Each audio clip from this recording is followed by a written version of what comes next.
Hey, what's up? It's Cecily and welcome back to my channel. Today we're talking about the Real Housewives of Beverly Hills, and I have to say, it's on point. Beverly Hills is having the season that I really wish Potomac was having.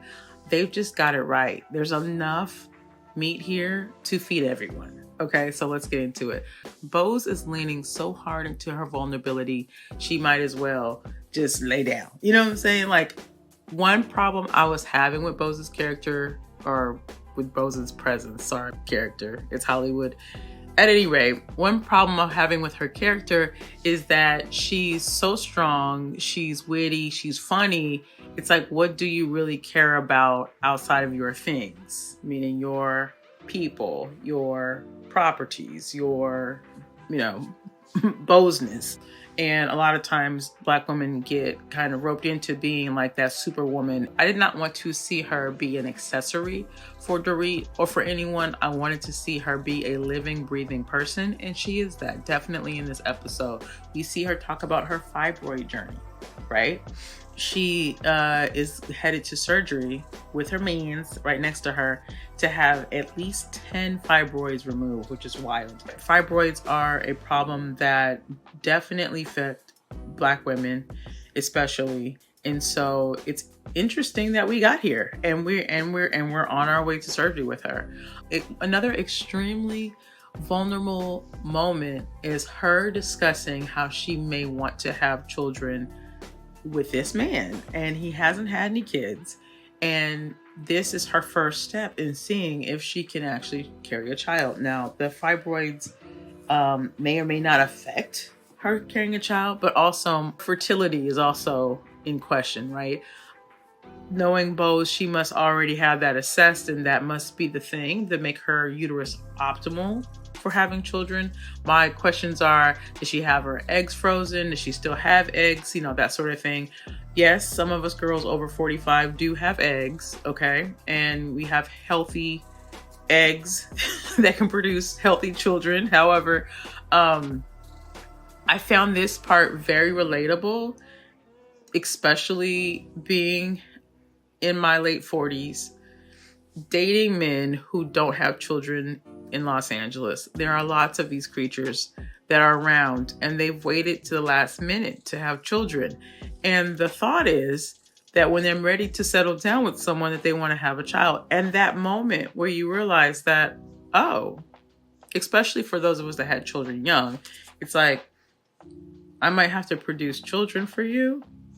Oh, the issue of my fertility may be a determining factor whether we stay together or not. I think it's a very unique position to be in, because a lot of us, when you have your children early, you're done, right? And meeting men who haven't had children, who are waiting for that special person, that special time in their life, a lot of them here are 40, 50, 60, never had kids. And you're thinking, I may have found the perfect person for me, but this person hasn't had any kids, so I might have to make some. Not that it's a bad thing, but the idea of like, I never thought there'd be a moment where I may have to consider, can I produce children? Because if that's what that person wants, you can't do it, right? And you might as well get out of the way. But yeah, that's a thing that I never thought that I would have to think about either, but I've been put in that position. But ultimately, since the grandchild came, no children. Absolutely not. There was a moment where she was like, I want to have children with him. He has not proposed yet. And I thought that was interesting. So it's almost like you kind of getting yourself ready, like, so that you can see it through. And I know you're committed to having like flat washboard abs. But there was the hope. There was a hope in her speech of like, I hope everything happens as planned because I want this. She wants that whole thing, love story, and wants to see it through. And I felt for her in a second, because I was just like, I'm not used to seeing you like so vulnerable. And I want that for you too. And like, it was a look on her face like, what if it doesn't happen in her confessional? So that was a moment where I was like, oh my gosh, girl, like, are you just a girl too? Boz is just a girl. It's uncanny how in this episode we see so much of Boz's home. And a couple weeks ago On the Bravo YouTube, we saw a tour of her home.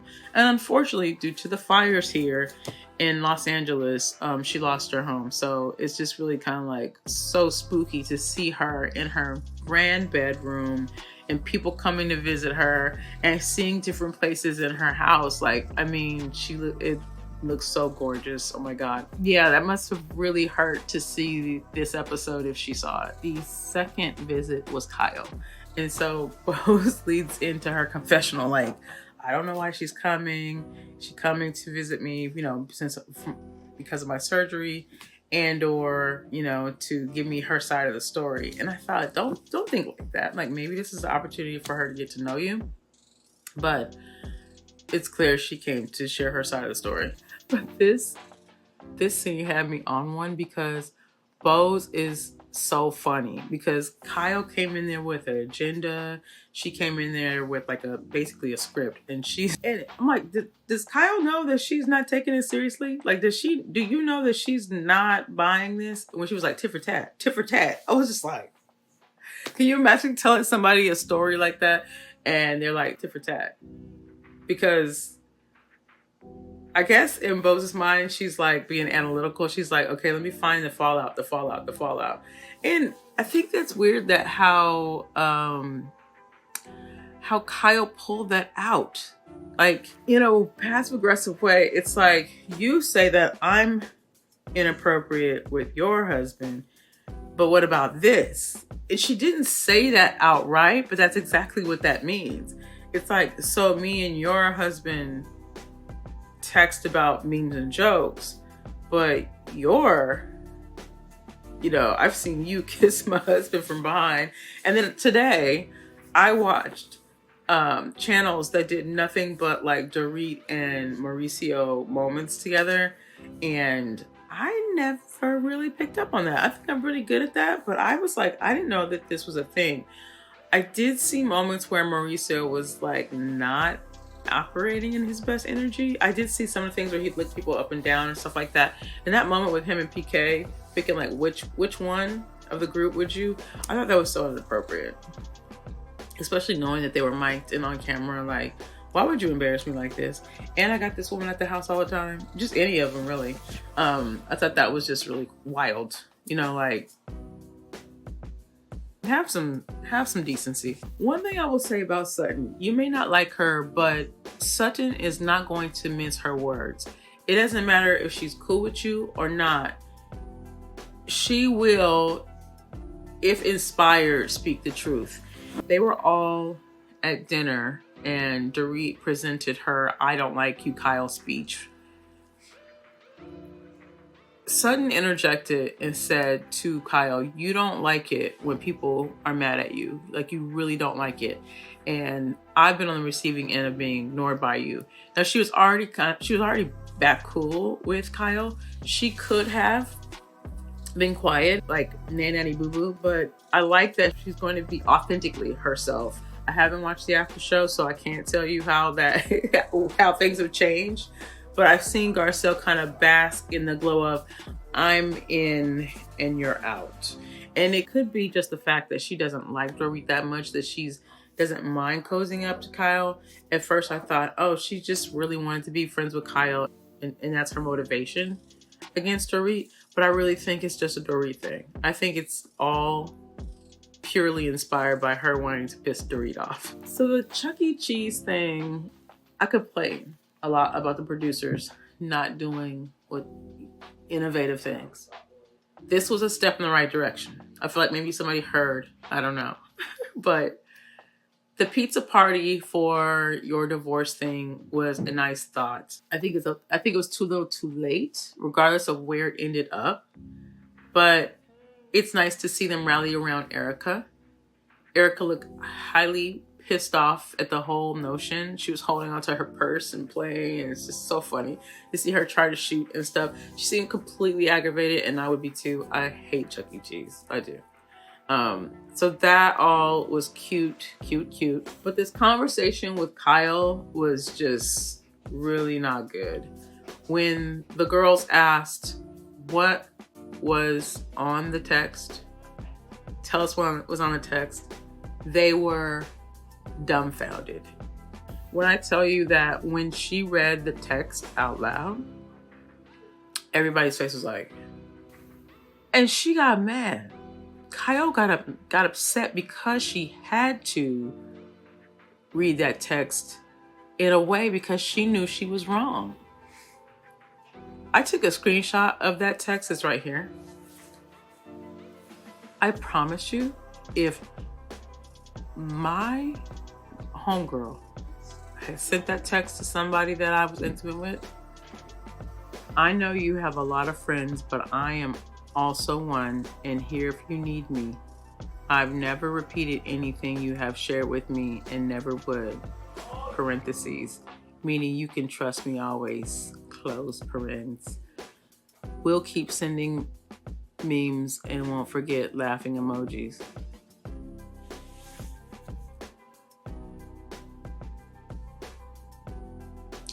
I know you have a lot of friends, but I'm one of them too. What are you doing?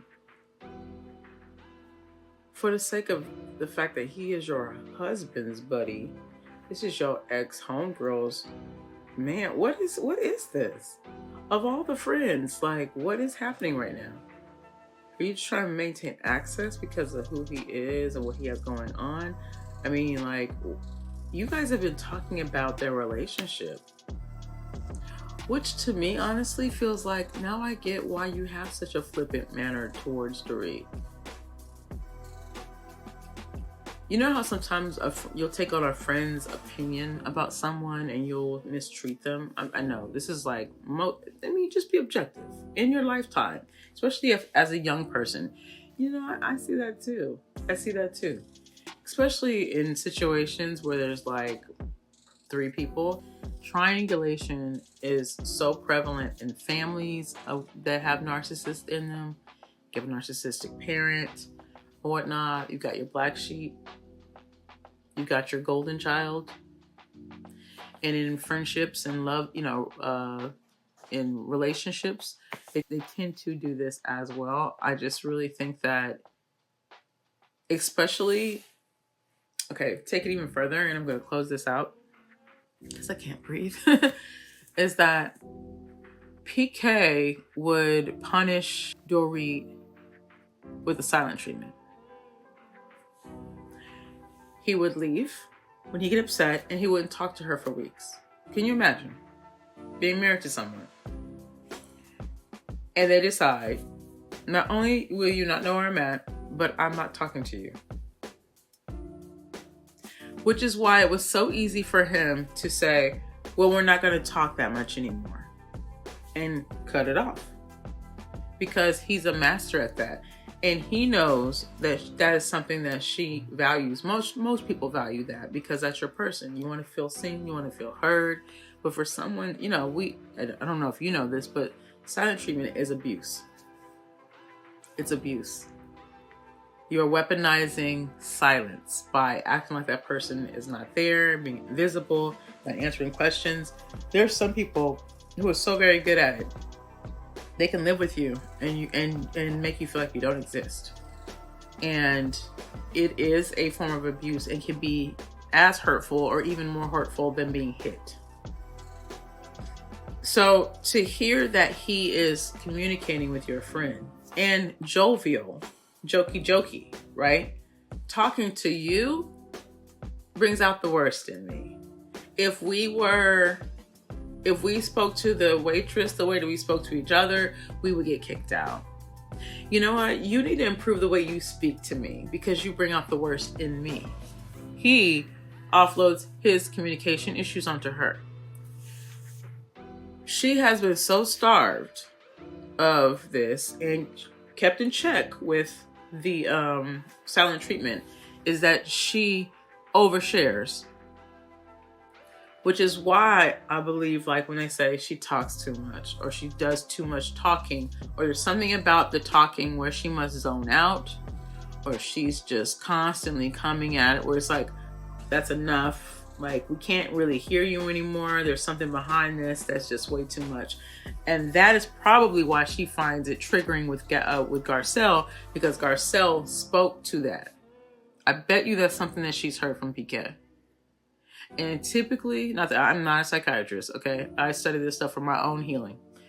Typically, people who tend to overshare come from households where people did not give a damn about what they had to say, even if it was the right thing. And so you feel compelled to talk people into the thing that you're going through. Like, I need to tell you what you did to me. And when they don't listen, it makes you feel like, okay, so what happened to me is not real. It didn't happen. No, it did, you know? So you get like a little aggressive behind it. So it's really kind of sad to see all this, because I think if people care that much, and most people don't, they don't care that much about the people that they're around. And to be quite honest, some people care too much. I love to know why people are the way they are and why they do things. And I can see how if Garcelle was open to listening, letting her talk, letting her getting out, and accepting what Dorit would say, Dorit would calm down. She would calm down. She's loving Boz because Boz is listening to her. All you have to do is show up and listen. Be your friend. It's kind of sad. I'm not saying they don't have other things in common, other fun, and it's a new friendship, so that's always exciting. But there is something about someone just allowing you to be yourself and not questioning what you're saying. When you've got a friend who gives you silent treatment, a husband that gives you silent treatment, one of those parents probably does the same thing to her. She keeps picking relationships with people that make her feel like she's less than. And I don't buy this whole I'm gonna tell it like it is personality. I think she's done it and it's worked. It's given her some kind of it's given her some feedback, but I don't believe it to be true. I think it's just too, her going through something. She's been going through it for a long time with that man. Let's be real. They've been playing and pretending for us for a long time. I don't believe it. I do think that she's putting on some kind of show and she's getting rewarded for her negative behavior, but it really doesn't have. Okay, let me do this. The reason why I feel that way is because she flashed on Kyle. Kyle gave her an apology or two and softened at that weird party. Old Dorit came right in and said, okay, let's be friends. She did. She's like, she softened and all that went back into her bag like she normally did. Hearing this thing about PK is what got her back in that space, which I think is warranted. But that venom thing, it's like, I found something that works with you that gets your attention. If Kyle wasn't so dismissive, I think she would have did the same thing. They would have. With that being said, I'm loving this season. I'm loving Erica getting back in her bag and doing her thing. It's a little boring for her, but you know what? She needs some boring. She needs not to be, the center of crazy or the nucleus of foolishness. I'm actually happy to see her be the person who's like, the voice of reason. That's bizarre. But yeah, that's what she is right now. I feel like Kyle is going to turn on all of them at some point. I feel like Kyle is looking for an escape. When her and Morgan were doing things, I think she enjoyed it. I think it was nice for her to do that. She likes new friendships, new relationships, new people that she can give a version of herself to, because other people have these tainted viewpoints of who I am. That's how the narcissist works. They love to make new friends. I hate calling her that because I'm not like a therapist or anything like that. But man, watching the show year after year after year, you're like, dang, this is so similar to someone I know in real life. You are all the way wrong and you find a way to make everyone else wrong. But yeah, we'll keep sending memes and laughing emojis. With that being said, if you are not subscribed, please subscribe. I would love to know your thoughts. I'll hit you in the comments, okay? All right, bye.